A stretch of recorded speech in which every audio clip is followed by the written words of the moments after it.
आज की तमाम बड़ी खबरें नॉनस्टॉप न्यूज में।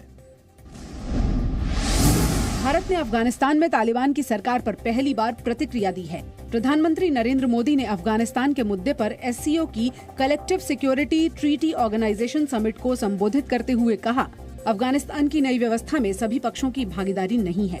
वहां बिना बातचीत के सत्ता में बदलाव हुआ है, जिससे मानवीय संकट बढ़ता जा रहा है। पीएम मोदी ने कहा कि अफगानिस्तान की घटना का भारत पर प्रभाव पड़ा है। उन्होंने कहा कि तालिबान सरकार को मान्यता देने में दुनिया भर के देश जल्दबाजी न करें। यह आवश्यक है कि नई व्यवस्था की मान्यता पर फैसला ग्लोबल कम्युनिटी सोच समझकर और सामूहिक तरह से ले। इस मुद्दे पर भारत संयुक्त राष्ट्र की केंद्रीय भूमिका का समर्थन करता है। इससे पहले पीएम मोदी एससीओ शिखर सम्मेलन में शामिल हुए। चीन के राष्ट्रपति शी जिनपिंग और पाकिस्तान के प्रधानमंत्री इमरान खान भी बैठक का हिस्सा थे। सबसे बड़ी चुनौतियां शांति, सुरक्षा और ट्रस्ट डेफिसिट से संबंधित है और इन समस्याओं का मूल कारण बढ़ता हुआ रेडिकलाइजेशन है।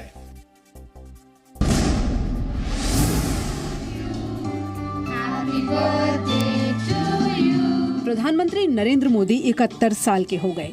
प्रधानमंत्री के 71वें जन्मदिन पर उन्हें देश भर से बधाइयां मिली। राष्ट्रपति रामनाथ कोविंद ने भी उन्हें जन्मदिन की शुभकामनाएं दी। जम्मू से लेकर बिहार और ओडिशा से लेकर मध्य प्रदेश तक बीजेपी कार्यकर्ताओं ने प्रधानमंत्री का जन्मदिन मनाया। पीएम मोदी के जन्मदिन पर बीजेपी ने सेवा समर्पण अभियान की शुरुआत की। पीएम मोदी वाराणसी से सांसद हैं, तो उनके जन्मदिन पर सुबह वाराणसी में बीजेपी कार्यकर्ताओं ने मां गंगा को 71 मीटर लंबी चुनरी अर्पित की और शाम को 71,000 दिए जलाए। भोपाल में बीजेपी दफ्तर पर पीएम मोदी के जन्मदिन पर उनकी सरकार के द्वारा लिए गए फैसलों की प्रदर्शनी लगाई गई। पटना में पूर्व केंद्रीय मंत्री रविशंकर प्रसाद और नंद किशोर यादव समेत बीजेपी के कई बड़े नेताओं ने भी सेवा समर्पण अभियान की शुरुआत की। बीजेपी के पटना ऑफिस में प्रधानमंत्री की जीवनी पर आधारित चित्र प्रदर्शनी भी लगाई गई।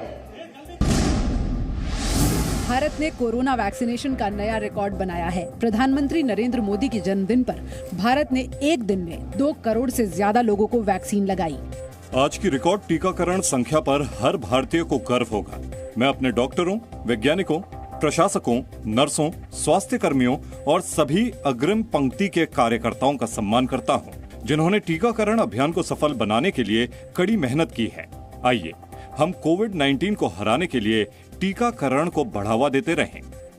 केंद्रीय स्वास्थ्य मंत्री मनसुख मंडाविया ने रिकॉर्ड वैक्सीनेशन को प्रधानमंत्री नरेंद्र मोदी को देश की तरफ से जन्मदिन का तोहफा बताया है। वैक्सीन सेवा को चरितार्थ करते हुए स्वास्थ्य कर्मियों एवं देशवासियों की तरफ से प्रधानमंत्री जी को उपहार। प्रधानमंत्री नरेंद्र मोदी जी के जन्मदिन पर आज भारत ने नया कीर्तिमान स्थापित करते हुए एक दिन में 2 करोड़ टीके लगाने का ऐतिहासिक आंकड़ा पार किया है। चीन ने 2 करोड़ 24 लाख 20 हजार वैक्सीन डोज लगाकर एक दिन में सबसे ज्यादा वैक्सीनेशन का रिकॉर्ड बनाया था। भारत ने इस रिकॉर्ड को तोड़ दिया है। भारत ने चौथी बार एक दिन में 1 करोड़ से ज्यादा वैक्सीनेशन का आंकड़ा भी पूरा किया है। न्यूजीलैंड क्रिकेट टीम ने सुरक्षा का हवाला देते हुए अपना पाकिस्तान दौरा रद्द कर दिया है। न्यूजीलैंड और पाकिस्तान के बीच आज से वनडे सीरीज की शुरुआत होनी थी, लेकिन सुरक्षा कारणों से न्यूजीलैंड ने खेलने से इनकार कर दिया। न्यूजीलैंड की टीम 18 साल बाद पाकिस्तान का दौरा कर रही थी। दौरे पर न्यूजीलैंड को 3 वनडे और 5 T20 मैच खेलने थे।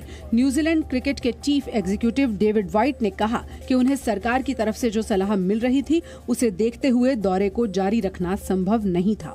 मैं समझता हूं कि ये पाकिस्तान क्रिकेट बोर्ड के लिए एक झटका होगा, जो शानदार मेजबान रहा है, लेकिन खिलाड़ियों की सुरक्षा सबसे ऊपर है और हमारा मानना है कि ये एकमात्र जिम्मेदार विकल्प है।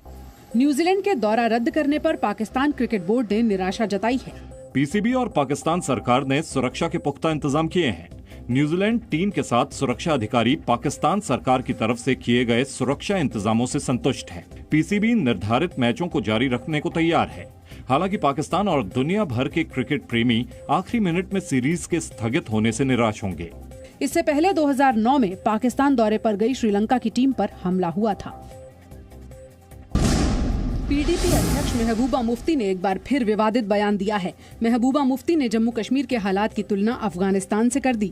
तालिबान तो अफगानिस्तान में, वो अपना काम वहाँ कर रहे हैं, हमें अपना काम यहाँ करना चाहिए। महबूबा मुफ्ती एक हफ्ते के जम्मू दौरे पर हैं। इसी दौरान पुंछ के मेंढर सेक्टर में महबूबा मुफ्ती ने ये भी कहा कि जम्मू कश्मीर के लोगों का दम घुट रहा है।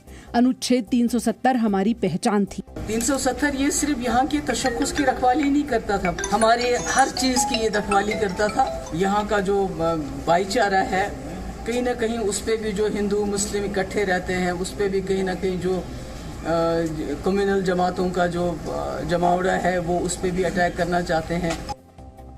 केंद्रीय गृह राज्य मंत्री अजय मिश्रा टेनी ने महबूबा मुफ्ती के बयान को हताशा भरा बताया। उन्होंने कहा कि महबूबा मुफ्ती राजनीतिक कारणों से ऐसे बयान दे रही हैं।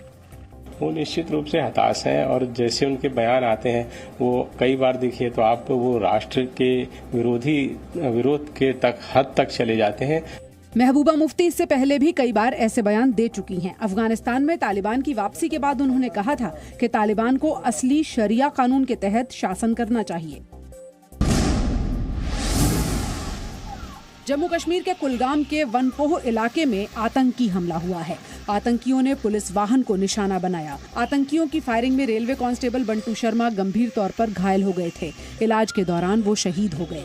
हमलावरों की तलाश में सर्च ऑपरेशन जारी है। पुलवामा में सुरक्षा बलों ने भारी संख्या में हथियार और गोला बारूद बरामद किए। 4 पिस्टल भी जब्त की गई हैं। सेना और पुलिस का ज्वाइंट सर्च ऑपरेशन जारी है। वहीं शोपियां के सरकारी डिग्री कॉलेज का नाम बदल दिया गया है। अब शोपियां के सरकारी डिग्री कॉलेज का नाम शहीद इम्तियाज अहमद ठोकर के नाम पर रखा गया है। नाम बदलने के लिए हुए समारोह में पुलिस और सेना के अधिकारियों के अलावा शहीद इम्तियाज अहमद के परिवार के लोग भी शामिल थे। आज लखनऊ में वित्त मंत्री निर्मला सीतारमण की अध्यक्षता में जीएसटी काउंसिल की बैठक में आम लोगों से जुड़े अहम फैसले लिए गए। बच्चों की 2 जीवन रक्षक दवाओं को जीएसटी के दायरे से बाहर कर दिया गया। इनकी कीमत करीब 16 करोड़ रुपए है। कोरोना के इलाज में काम आने वाली दवाओं पर जीएसटी में रियायत 31 दिसंबर तक जारी रहेगी। कैंसर की दवाओं पर जीएसटी 12% से घटाकर 5% कर दिया गया है।